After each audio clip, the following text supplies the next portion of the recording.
Honoráveis ouvintes, sejam muito bem-vindos a mais um episódio do Extramuros Podcast. Sou Washington Clark dos Santos, seu anfitrião. Por entender que faltavam respostas a quesitos, no episódio de hoje trago conteúdo referente aos episódios de números 20 e 21, nos quais Lacir Moraes Ramos, o Folharada, um ex-presidiário e hoje pastor de igreja evangélica, conta sua história e traça paralelo entre as atividades criminosas e sua conduta após a regeneração. Assim, agradecendo mais uma vez a colaboração e considerando desnecessária nova apresentação do convidado, inicio perguntando a razão do apelido Folharada. E foi uma benção. E em relação ao apelido Folharada, isso foi na escola, tempo de escola, devia ter uns 12 anos de idade, a gurizada estava botando apelido em todo mundo. E o bicho Folharada era um bicho muito esperto, era um jabuti. Isso é uma história aí, se não me engano, é de Monteiro Lobato. A onça e o jabuti. E aí tinha um lago lá onde os bichos, os animais iam beber água e a onça ficava ali na espreita ali e pegava os animais. E o jabuti, como era um bicho muito esperto, ele passou mel no corpo e se rolou nas folhas lá e foi beber água. E chegando lá, a onça olhou para ele e perguntou: mas quem é você? Da onde que tu vem? E aí o jabuti disse: não, eu sou o bicho folharado, estou vindo de um país muito longe, estou com muita sede. E aí a onça, não vendo nenhum atrativo no jabuti, liberou ele para ele beber água, ele bebeu água e se foi, se escapou.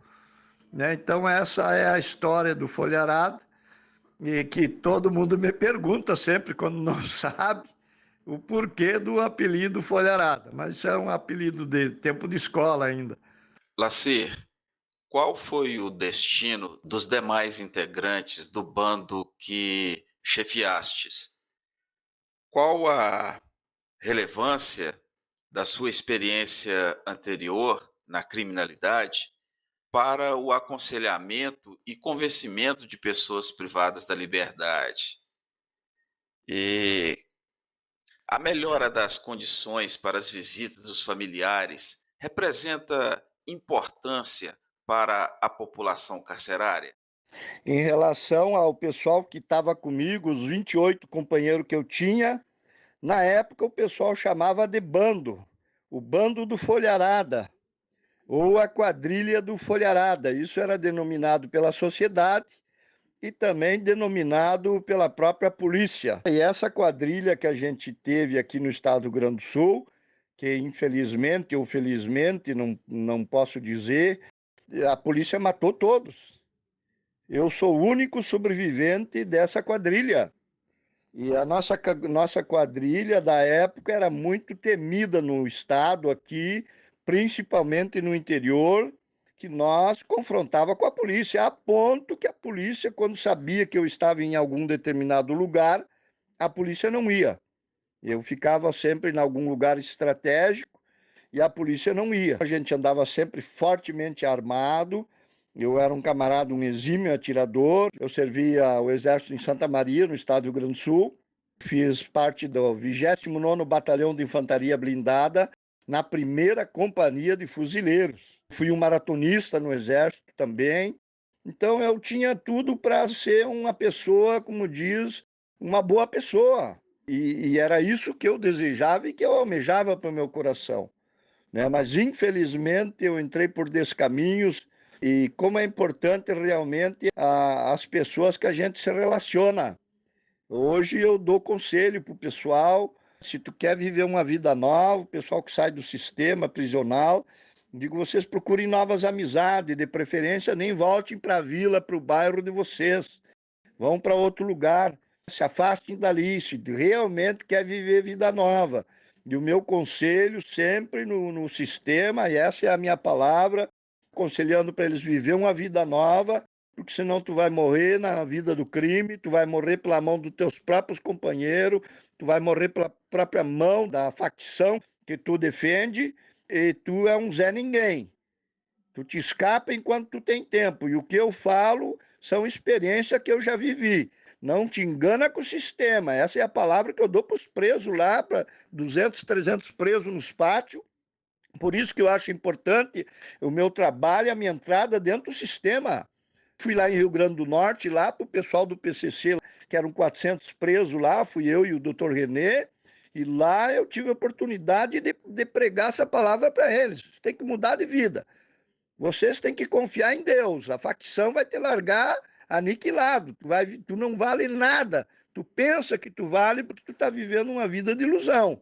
Então, te escapa dessa vida enquanto tu tem chance. E tu acha que são teus amigos, amanhã eles vão estar te eliminando. Eu mesmo, como já contei, eu vi matarem mais de 200 companheiros dentro do sistema prisional. Aqueles que andavam abraçados, que se diziam amigo, às vezes era o próprio ali que ajudava a segurar para os outros matarem a facada. E eu digo, e eu mostro para vocês, e eu posso falar, eu tenho propriedade para falar, eu tenho autoridade para falar, que eu não larguei o crime porque eu tive problema com a facção, eu não larguei o crime porque tive problema com um companheiro, eu larguei o crime porque eu peguei nojo do crime. Eu peguei nojo das coisas que fazem, das coisas que acontecem. Então, eu, graças a Deus, eu tive essa luz, eu tive essa graça. Você tem chance, a minha pena era 200 e poucos anos e eu consegui sair do fundo do poço. Vocês também têm oportunidade, basta vocês querer mudar de vida.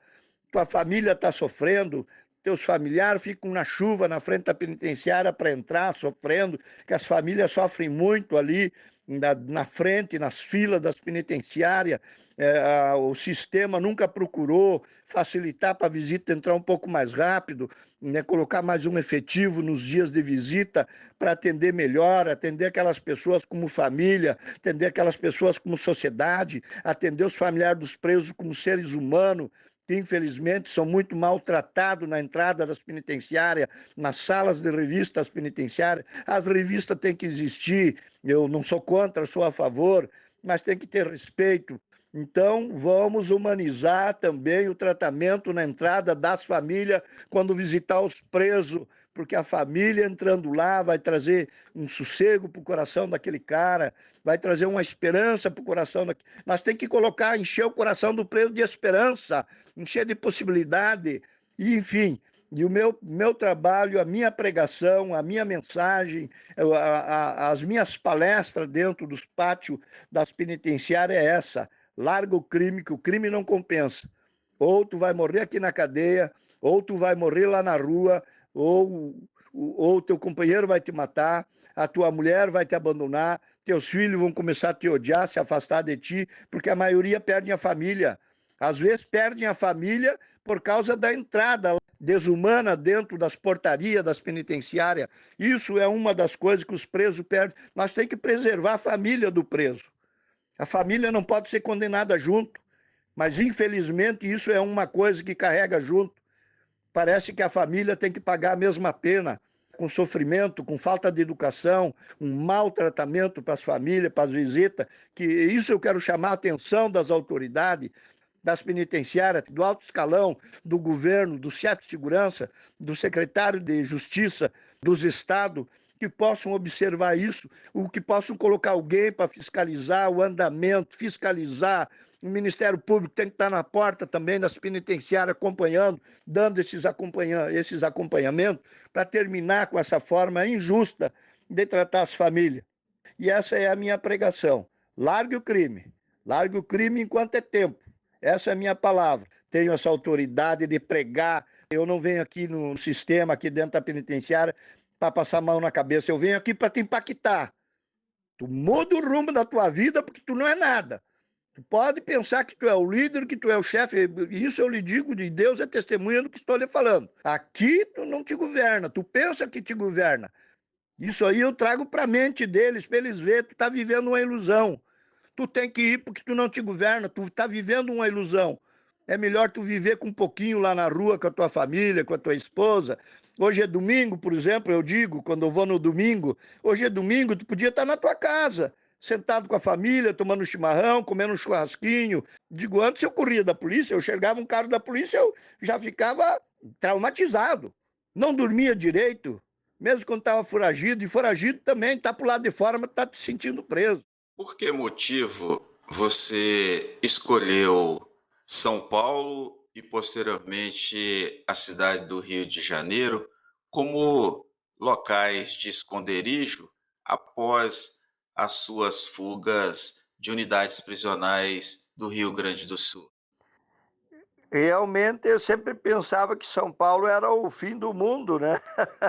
Para gente que nunca tinha viajado para fora, pensava que era o fim do mundo. Então foi a primeira coisa que disse, não, vamos para São Paulo, que São Paulo é muito comentado e cidade grande, não vão me achar.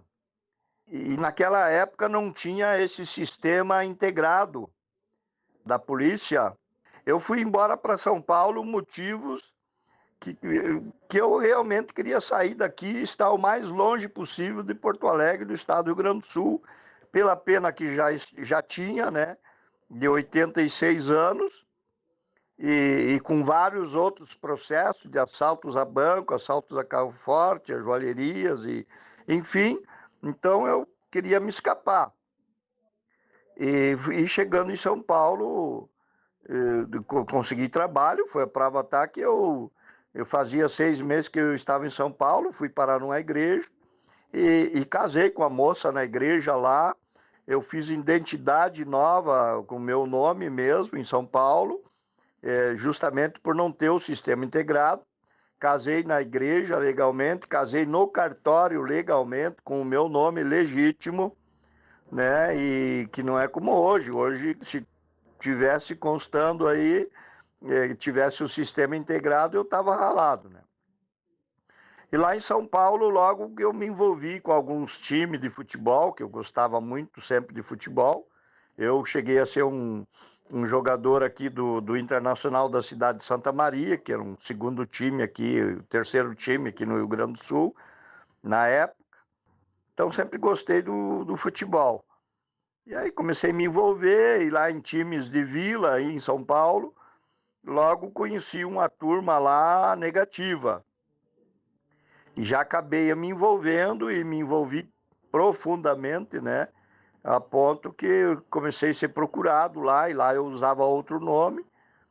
Comecei a ser muito procurado em São Paulo, comecei a participar de algumas quadrilhas lá e pegar nome lá pelas coisas que a gente fazia. Fui baleado lá, cercado pela polícia num carro roubado. Levei um tiro com bala explosiva na minha perna esquerda, na altura na parte de trás, um tiro por trás, que eu me entreguei ali, cercado ali com 2 helicópteros, estavam me perseguindo e mais umas 10 viaturas da Polícia Militar. E eu me entreguei, e daí na última hora lá eu estava com as mãos em cima do carro e resolvi empreender fuga ali, uma fuga desesperada, porque eu sabia que para mim seria o fim. E um policial me deu um tiro com a bala explosiva na perna esquerda, né, que atingiu ali acima do tornozelo, na parte de trás, bem no meio, que me espatifou. Eu caí no asfalto na Castelo Branco, em São Bernardo do Campo. E ali eu fiquei, isso eram umas 10 da manhã, eu fiquei na mão da polícia militar ali, sendo torturado, enfiaram caneta ali, batiam, chutavam a minha perna. E eu tinha um companheiro que eu estava ensinando ele a dirigir, que fugiu, conseguiu fugir, e eu fui preso. E dei, logicamente, que eu dei nome falso, mas a polícia queria ali, aquele carro tinha sido usado aí para várias ações em São Paulo, e, e eu estava procurado, já bastante procurado, mas sempre com outro nome e com outro apelido. Das 10 da manhã eu fiquei dentro de uma viatura, daquelas veraneio, na época da veraneio, da Polícia Militar em São Paulo. Eles queriam que eu entregasse ali 20 assaltos a banco em São Paulo, vários furtos de automóveis, e queria que eu entregasse a quadrilha a qual eu estava fazendo parte. E, logicamente, que eu não dei. E aí, no desespero, na última hora, eu indiquei dizendo que o meu companheiro que estava comigo era a casa do meu sogro. E chegando lá, eu, baleado, né, na frente, eu gritei, ai, peguem um advogado, daí eles arrancaram com a viatura e me levaram, né, ah, mas tu nos enganou e tal. Eu dei entrada no Hospital São Bernardo às 5 horas da tarde. Então eu sofri muita tortura, socos na barriga, tapa, puxão de cabelo, beliscão, queimado de cigarro, e consegui ir para o hospital já num estado lamentável. Dando entrada no hospital, me colocaram um gesso na perna até em cima, né? Um gesso inteiro. Aí eles já queriam me levar para a delegacia, né? E os médicos lá do hospital, não, esse rapaz não tem condições, esse rapaz vai ter que ficar abaixado aqui no mínimo 3 dias. Ou 1 semana seria o correto. E me levaram para o 7º andar daquele hospital. E no 3º dia desceram comigo no elevador para a enfermaria e sempre um policial na porta do quarto. Mas naquele dia o enfermeiro veio, como eu estava ali, mas eu já tinha conseguido um cabo de vassoura, eu dava uma mexida no quarto para ir no banheiro e já estava já me planejando de escapar, né? Mas como era muito alto, de lençol, fazer uma corda do 7º andar seria impossível para mim com a perna engessada. Mas deu acaso que o enfermeiro veio me buscar e me levou para uma sala do gesso no 1º andar e o policial ficou sentado lá em cima. Eu fui acompanhado do enfermeiro e totalmente, dá para se dizer, imobilizado, no entendimento deles, né? E lá eles cortaram ali, fizeram uma janelinha atrás, onde entrou a bala, bateram os raios-x e fizeram um curativo e taparam de novo ali o gesso. Enquanto isso, o enfermeiro saiu para fazer outro atendimento e eu fiquei na sala do gesso ali. O pessoal não sabia quem eu era, só o enfermeiro. Mas ele tinha saído fazer um outro atendimento rápido e depois ia me levar para o quarto. E eu fui saindo de sorrateiramente com aquele cabinho de vassoura e enveredei para o lado da porta e o guarda lá na porta, na portaria, me atacou, o guarda da portaria do hospital. Tá, mas tá indo para onde? Eu digo, não, eu vou ir pro carro ali que eu tô com um problema na perna e tá me doendo de estar com a perna muito baixa. Aí o guarda disse, tá, mas que dê o papel da alta. Eu digo, não, o papel da alta tá ali com a minha mãe, ela tá conversando com o médico. E assim o guarda me liberou, me desejou melhoras, eu embarquei num táxi e me fui lá para uma vila chamada Vila Ferreira, lá em São Paulo, em São Bernardo. E fiquei ali um bom tempo, uns 6 meses, me recuperando e a perna quase secou a minha perna e eu consegui me recuperar. Hoje, graças a Deus, com a graça de Deus, eu tenho a minha perna plenamente perfeita. Mas com isso de não ter entregado os caras e ter sofrido todas aquelas torturas, eu peguei um grande nome ali e passei a ser um líder ali de três favelas em São Bernardo do Campo, lá no Buraco Quente, na Vila Esmeralda e na Vila Ferreira, em São Bernardo do Campo, ali em São Paulo. E fiquei muito conhecido ali como gaúcho, me chamavam de Barba, porque eu comecei a deixar minha barba crescer, e eu também usava o codinome de Diego. E assim eu fiquei conhecido ali em São Paulo e depois fui recapturado. Né? Eu estava andando numa moto lá sem habilitação e fui pego e tinham roubado uma moto bem parecida e acabaram na delegacia me identificando com o meu nome legítimo, tinham algumas fotos já que estavam sendo destacadas e como me chamavam de Barba, uns me chamavam de Gaúcho, eles começaram a deduzir e logo conseguiram daí me identificar na delegacia. Eu já estava sendo solto, mas através de fotos me identificaram e eu vim recambiado para cá, para o estado do Rio Grande do Sul, onde eu fugi de novo. E ali, mas em São Paulo, ali eu já comecei a ter uma ligação com o Rio de Janeiro, ali com o pessoal da Falange Vermelha, que naquela época não existia PCC, é a única quadrilha, bando, que já era denominado Comando Vermelho no Rio de Janeiro. E aí eu viajei para lá e comecei a chefiar ali 3 favelas ali em São Paulo, em São Bernardo, e aí eu abasteci eles com droga e eu buscava no Rio de Janeiro, lá no Morro de Jacarezinho. Aí lá no Morro de Jacarezinho, eu arranjei uma namorada e comecei a ficar por lá também. Então eu ficava ali uma semana em São Paulo, uma semana no Rio de Janeiro, fiquei nesse trânsito. E vinha a ser recapturado lá em São Paulo e vim transferido aqui para o estado do Rio Grande do Sul. Depois empreendi uma nova fuga e, lógico, daí como eu já tinha uma relação no Rio de Janeiro, digo, eu não vou para São Paulo, eu vou direto para o Rio de Janeiro.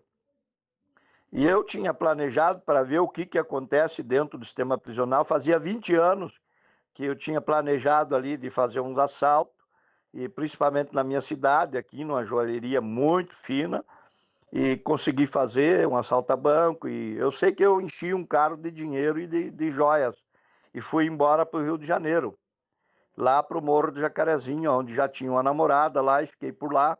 Mas eu tinha uma namorada aqui no Rio Grande do Sul, também, que me levou, fomos num carro locado, e ela foi, voltou e foi presa aqui no Rio Grande do Sul. E aí, por telefone, eles acabaram me descobrindo, e essa fuga me durou apenas 22 dias. E eu dou graças a Deus por isso. Foi quando eu encerrei a minha carreira de criminoso, de bandido, de ladrão, de um homem sem Deus, de uma pessoa que já se encontrava desalmada. Eu encerrei minha carreira, graças a Deus por eu ter sido preso. E eu fui preso no Rio de Janeiro, desarmado, tinha ido na praia. E quando voltei, a polícia ia captura de Porto Alegre, o departamento de captura e a de assalto a bancos, que foram me buscar no estado do Rio de Janeiro. Fui preso lá, desarmado, e recambiado aqui para o Rio Grande do Sul, aonde eu fiquei agora meus últimos 18 anos e 3 meses. E eu dou graças a Deus por isso.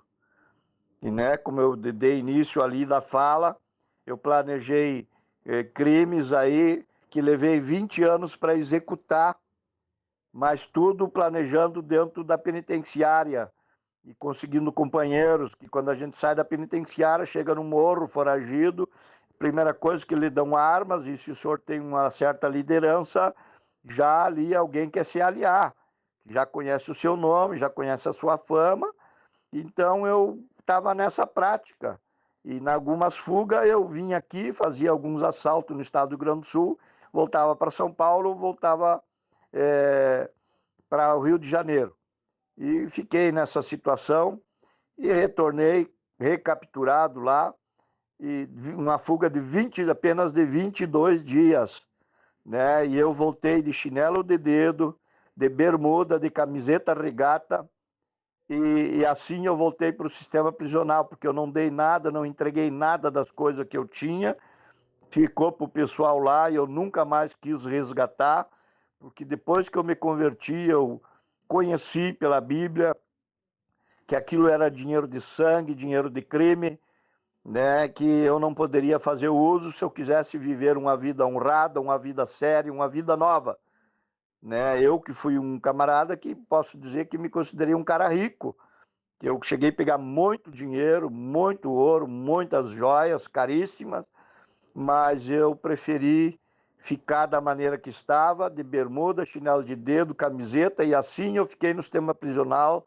E ali, no mês que eu fui preso em junho de 89, a última vez, graças a Deus, e fui para a penitenciária estadual de Jacuí, aqui, onde me converti no ano de 1990, entreguei minha vida para Jesus, aprendi novos princípios, aprendi uma nova maneira de viver, a minha mente, a minha mentalidade, o meu coração, a minha alma, o meu espírito, né, teve uma mudança radical, plenamente, porque é isso que Deus faz, é isso que Jesus Cristo faz, é isso que o Espírito Santo de Deus faz, na mente, na alma, no espírito e no coração do homem, regenerando plenamente, transformando o homem, como Jesus disse, chegar ao ponto de ser considerado como uma criança regenerada, transformada, como eu lhe mandei aquele vídeo, ali eu beijando aquele policial, abraçando, amando ele realmente como um irmão, né, como um filho de Deus.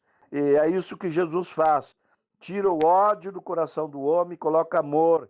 Então é importante, mais uma vez eu ressalto, o atendimento das igrejas, que fazem um trabalho espetacular, um trabalho extraordinário, um trabalho milagroso, que trabalha na mente, na alma, e fazendo o homem acreditar que para ele tem solução, porque eu mesmo pensava que para mim não tinha mais esperança.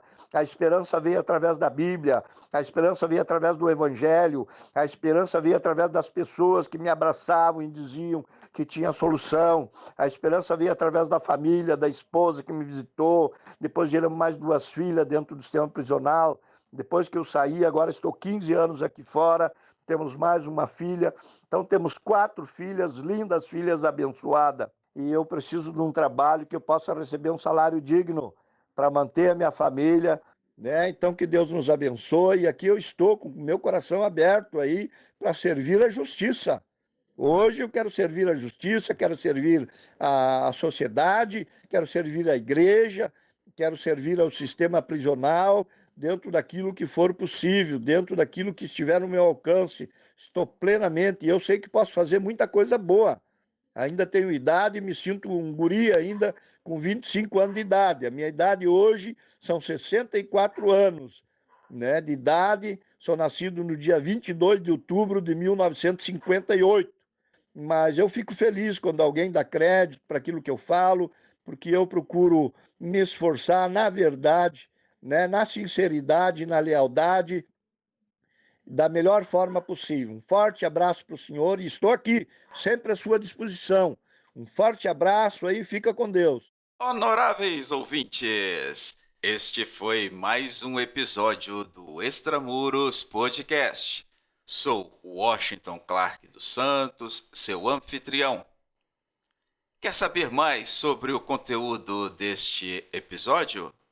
Acesse www.extramurospodcast.com, extramuros com H, e confira notas, transcrição, outros detalhes exclusivos e funcionalidades para comentários e compartilhamento de nosso propósito. Será um prazer receber a sua colaboração. Pela sua audiência, muito obrigado e até a próxima!